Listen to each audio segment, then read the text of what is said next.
पुण्यातील Porsche car अपघात आतापर्यंत सगळ्यांनाच माहीत झालाय। या प्रकरणातील अल्पवयीन आरोपीवर संज्ञान म्हणून खटला चालवण्याची परवानगी मिळावी अशी याचिका पुणे पोलिसांनी दाखल केली।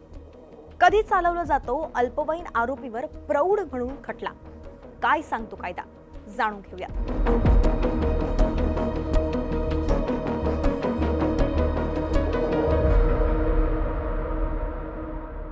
नमस्कार, मी वैष्णवी राऊत।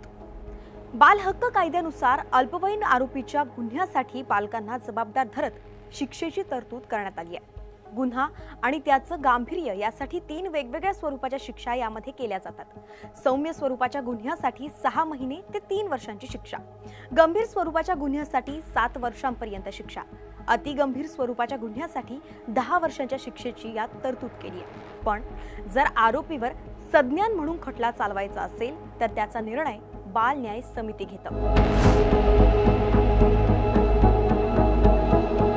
बाल न्याय कायदा 2015च्या कलम 15 नुसार अतिगंभीर गुन्ह्यांचा आरोप असलेल्या 16 ते 18 वर्ष वयोगटातील मुलांवर प्रौढ म्हणून खटला चालवला जाऊ शकतो। 2015 कायद्याअंतर्गत अतिगंभीर, गंभीर आणि किरकोळ असं गुन्ह्याचं वर्गीकरण केलं जातं। गंभीर गुन्हा म्हणजेच ज्यात किमान 7 वर्षांच्या तुरुंगवासाची शिक्षा आहे। अल्पवयीन आरोपीवर प्रौढ म्हणून खटला चालवायचा असेल तर ज्या दिवशी गुन्हा घडला त्या दिवशी आरोपीचं जे वय असतं त्यानुसार आरोपी प्रौढ की अल्पवयीन हे ठरवलं जातं। बाल न्याय मंडळ हे आरोपींना प्रौढ मानण्याचा निर्णय घेण्यापूर्वी 3 निकष तपासून पाहतं। पहिला निकष आरोपीची मानसिक आणि शारीरिक क्षमता, दुसरा निकष आरोपीची परिणाम समजून घेण्याची क्षमता आणि तिसरा निकष गुन्ह्याची परिस्थिती।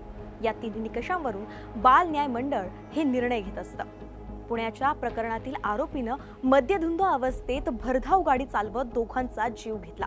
ही घटना सदोष मनुष्यवधाच्या गुन्ह्याखाली येते। त्यामुळे हा आरोपी अल्पवयीन असला तरी त्याच्यावर प्रौढ म्हणून गुन्हा दाखल होऊ शकतो।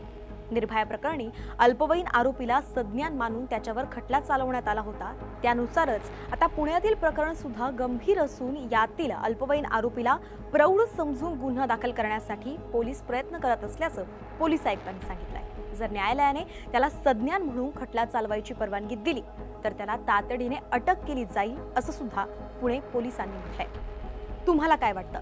संज्ञान म्हणून या अल्पवयीन आरोपीवर खटला चालवला जावा का?